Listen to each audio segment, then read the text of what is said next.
नमस्कार दोस्तों, कैसे हो आप।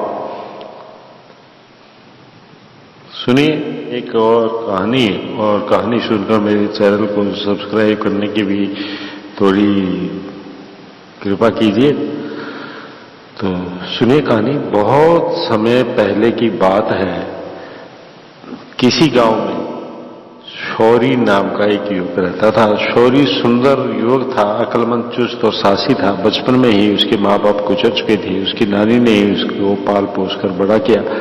बचपन से ही साहसी शौरी की तीव्र इच्छा थी कि सैनिक बनूं और राज्य की रक्षा में अपना हाथ बटाऊं, लेकिन उसकी नानी को यह कतई पसंद नहीं था।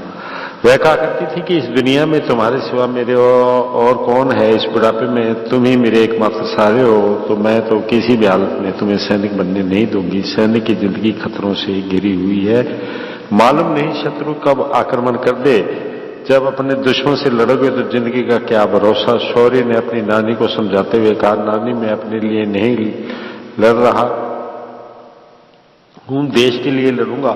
देश के लिए लड़ते हुए मर भी गया तो क्या हुआ, इससे तो वीर गति प्राप्त होगी, इससे आत्मा तृप्त तो होगी ही, मुझे भी देश की सेवा करने का मौका मिलेगा। नानी, तुम्हें मैं इस बात पर गर्व करना चाहिए कि तुम्हारा पोता एक उत्तम व पवित्र कार्य करने जा रहा है। मेरी बात मान लो और मुझे सेना में भर्ती होने के लिए जाने दो। परंतु नानी ने उसकी एक ना सुनी। शौरी भी नानी की उम्र को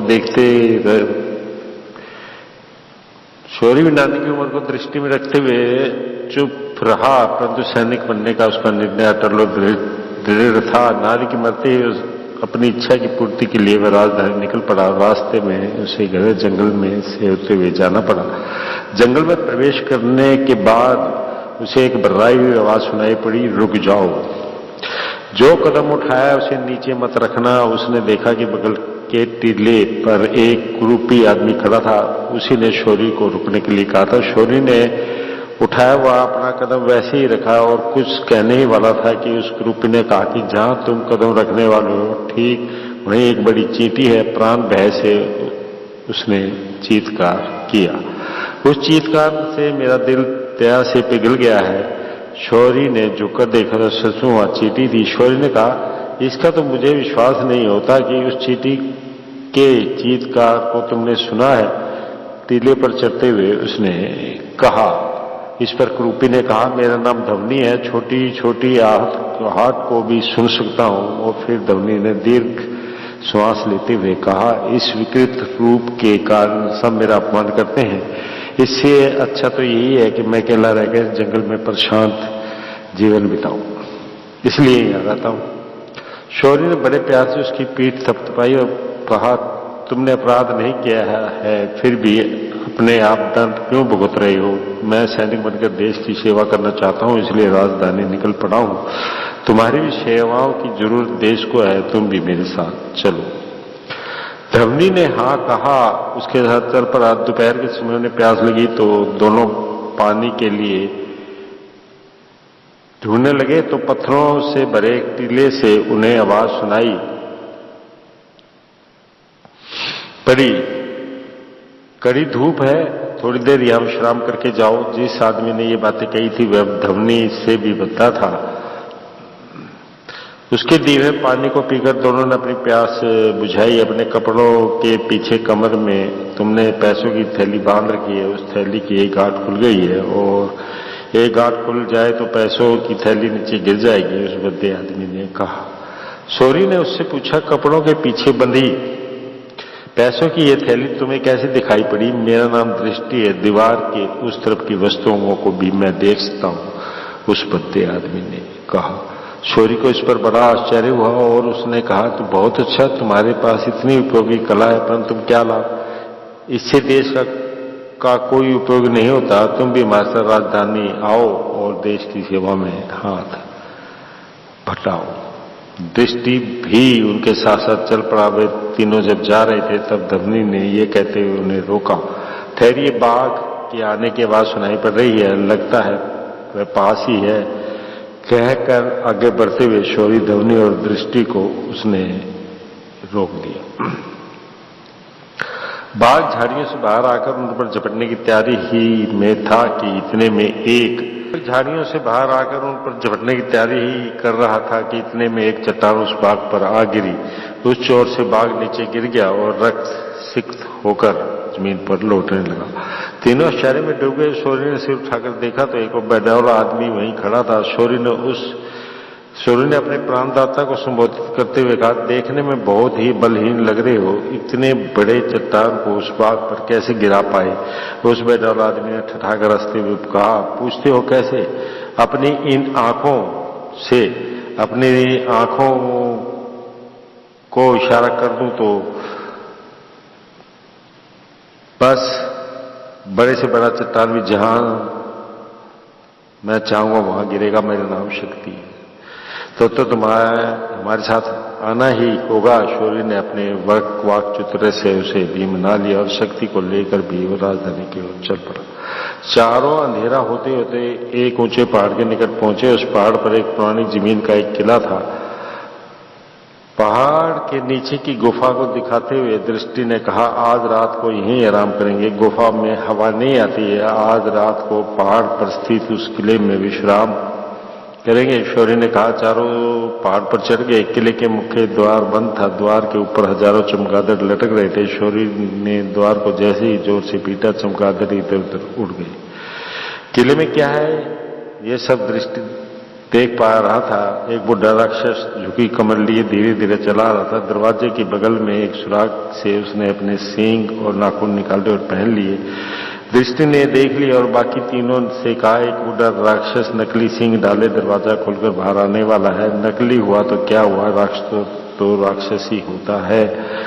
क्या हम लोग भाग जाएं? इतने में राक्षस दरवाजे के पास आया, बोला, अरे ओ मनोहर रूप वाले मेरे लाडले, तुमने दरवाजा खटखटाया है क्या? फौरन शक्ति ने कहा, ए भले राक्षस, दरवाजा खोलिए, आपके लाडले ने ही हमें यहां भेजा है।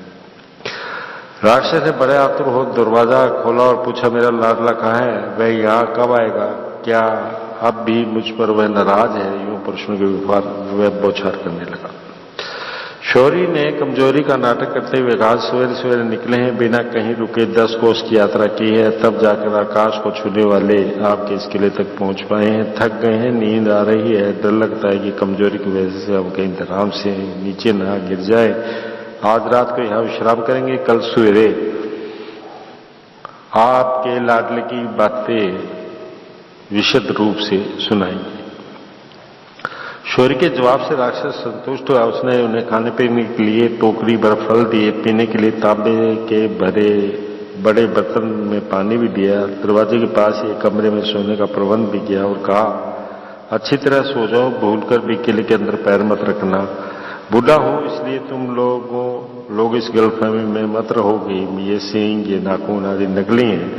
आप लोग अपनी हद से पार कर गए तो खड़े खड़े ही भून डालूंगा, कहकर वह जोर से अपने दांत चुबाने लगा। दर्द से कर्रा उठा और अपने गालों को पकड़ता हुआ अंदर चला गया। थोड़ी देर बाद उसके खर्राटों से किला प्रतिध्वनित हो उठा। ध्वनि ने राक्षस के खर्राटों की आवाज सुनी। उसे और भी कुछ सुनने में आया तो उसने चुटकी बजाते हुए कहा, इसके खर्राटों की भयंकर ध्वनि के साथ साथ मुझे एक स्त्री का रोदन भी सुनाई पड़ रहा है। शौर्य तुरंत उठा और सब कमरों को पार करता हुआ आखिरी कमरे में पहुंचा। उस कमरे की खिड़की के पास वह खड़ा हो गया और उसने देखा कि एक सुंदर कन्या चांदनी को देख रही थी और रोई जा रही थी। वह चुपचाप उसके पास पहुंचा। उसके पहने हुए कपड़े, गले में डाले हुए मोतियों का हार तथा अन्य अलंकारों को देखते हुए लग रहा था कि वह से कोई राजकुमारी है। शौर्य को देखते ही वह भय से कांप रही। शौर्य ने बड़ी मृदुता से कहा, डरिए मत, आप कौन है? आपकी सहायता के लिए ही मैं यहाँ आया हूँ। धीरज बांधती हुई वह कन्या बोली, मैं इस राज्य की राजकुमारी हूँ, मेरा नाम रति है। 4 दिनों पहले मैं अपनी सहेलियों के साथ पहाड़ के ऊपर के मंदिर में पूजा करने आई थी। राक्षस ने मुझे पकड़ लिया और आकाश मार्ग में मुझे इस किले में लाकर बंद कर दिया। वह कहता है मेरा बेटा मंथन की तरह मोहक रूप वाला है। वह हट करता है कि अगर शादी करूंगा तो किसी राजकुमार से ही करूंगा, परंतु बूढ़ा राक्षस नहीं चाहता कि उसकी बेटी की शादी किसी राजकुमार से हो।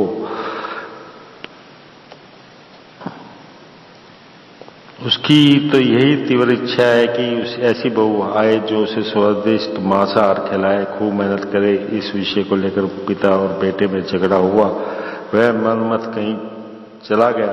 अपने इकलौते बेटे के विछोह में राक्षस यह सहन नहीं कर पाया, इसलिए राजकुमार को यानी मुझे उठा लाया। वह चाहता है बेटा जैसे ही वापस आएगा मेरी शादी उससे करा दूं।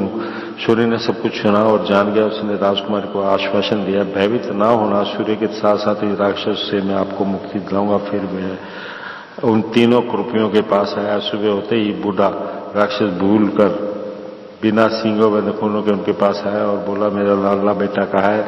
तुमने क्या बताया है, बोलो। सूर्य ने झुककर राक्षस को नमस्कार किया और हाँ राक्षसोत्तम, मैंने पुत्र के शौक में रात ही रात सिंह और नाखून गायब हो गए। आप प्रेम सराहनीय है। राक्षस ने अपने सिर को टटोल कर देखा तो उसे मालूम हुआ कि वहां सींग नहीं थे, हाथ देखे तो नाखून नहीं थे। तो वह एकदम घबरा गया। पर दूसरे क्षण झूठा क्रोध जताते हुए बोला, तुम्हें और तुम्हारे इन बद्दे मित्रों को क्षमा करके छोड़ रहा हूं, क्योंकि तुम मेरे लाल पुत्र के मित्र हो। अब बोलो मेरा बेटा कहाँ है? वह काटते हुए उन्हें डांटना चाहता था, पर उसके बदले वह खांसने लगा। शौर्य ने कहा, आपका बेटा जानना चाहता है कि उसकी शादी आप राजकुमार से करेंगे या नहीं। उसने यह राज जानने के लिए हमें यहाँ भेजा है। अगर राजकुमारी से उसकी शादी नहीं कराएंगे तो उसने कहला भेजा है कि वे 20 समुद्र में डूबकर अपनी जान दे देगा। ये सुनते ही राक्षस ने अपने कान बंद करते हुए कहा, अशुभ बातें मत करो। उसके लिए राजकुमारी को लाकर किले में बंद कर रखा है। मेरे मनोहर रूप वाले बेटे से बोलो कि वह तुरंत यहाँ आए। अगर यह बात मालूम होती तो कल रात को ही वह यहाँ आया होता। पहाड़ के नीचे की गुफा में पत्थरों पर सोने की तकलीफ से बचता। शौर्य ने कहा, क्या कहा मेरा बेटा? पहाड़ के नीचे की गुफा में? कहता हुआ बूढ़ा राक्षस कुछ उसी पहाड़ से नीचे उतरने लगा। उसके पीछे पीछे शौर्य और उसके तीनों दोस्त भी नीचे उतरे। ताली बजाते हुए राक्षस जब गुफा में गया तो शौर्य ने शक्ति की तरफ इशारा किया। उसने आंखों से इशारा क्या किया कि एक बड़ी चट्टान गुफा के द्वार पर आ पड़ी और द्वार ढक गया। तब चारों राजकुमार के पास गए और उससे उसकी विमुक्ति का समाचार सुनाया। राजकुमार ने जब पूछा कि शौर्य ने अपने बारे में सब कुछ बताया और ये भी बताया कि वो घर से निकलने का उसका क्या उद्देश्य है। ये सुनकर राजकुमारी आश्चर्य प्रकट करती हुई बोली, लगता है यह सब एक सपना है। एक राजा में जो अक्लमती साफ सुंदरता तथा स्फूर्ति होनी चाहिए वह सब तुम में मौजूद है। कहती हुई लज्जा से उसने अपना सर झुका दिया। फिर पांचों पहाड़ से उतरकर नीचे आ रहे थे कि दवनी ने उनको रोका और कहा, हाथी के आने की आवाज सुनाई दे रही है। शक्ति ने सुनते ही कहा, हाथियों से मैं बहुत डरता हूं। अरे दृष्टि जरा बता तो सही, वह कहाँ है? एक चट्टान गिराकर उसके कुंभस्थल को तोड़ डालता हूं। दृष्टि ने उस तरफ देखा और कहा, आने वाला वह हाथी पालतू है। उसके ऊपर जो अंबारी है उस पर एक आदमी बैठा हुआ है। उसके सिर पर लाल पगड़ी है। उसकी छोटी छोटी सफेद मूछें हैं। बगल में अश्वारूढ़ होकर भाले हाथ में लिए हुए कुछ सैनिक हैं। उसके पीछे ढिंढोरा पीटते हुए कुछ लोग भी आ रहे हैं। राजकुमार ने फोन बताया, तब तो वे महामंत्री अभय वर्मा होंगे। उन्हें यहाँ आने की क्या जरूरत पड़ी?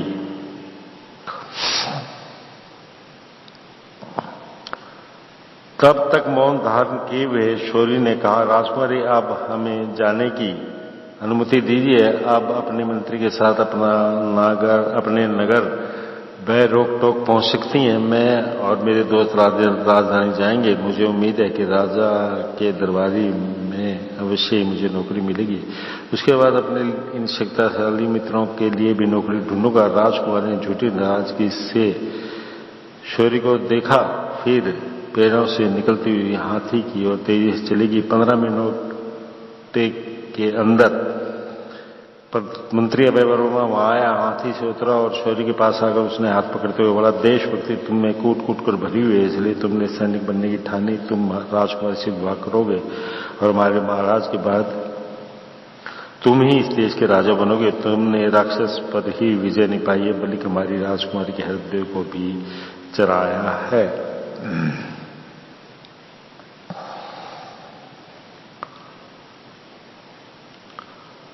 बल्कि हमारे राजकुमार के हृदय को भी चुराया है, इसलिए भूषण तुम ही इस राज्य के राजा हो। तो दोस्तों ये कहानी थी एक राक्षस का किला, इस कहानी का नाम था जो मैंने आपको सुनाई। और आपसे हाथ जोड़कर मैं गुजारिश करता हूं कि आप इस कहानी को लाइक करिए, और कहानी बहुत अच्छी है, पसंद आएगी आपको, ये मेरा विश्वास है। और मेरे चैनल को सब्सक्राइब भी कीजिए प्लीज। मैं आपसे बार बार कहता हूं मेरे चैनल को सब्सक्राइब कीजिए प्लीज, लेकिन आप पर कोई असर ही नहीं होता। तो मेरे चैनल को सब्सक्राइब करने के साथ साथ बेल आइकन को भी दबाइए और मेरी वीडियो को लाइक भी कीजिए। बहुत बहुत धन्यवाद होगा आपका। फिर मिलूंगा आपसे कुछ ही समय के बाद एक और नई कहानी लेकर।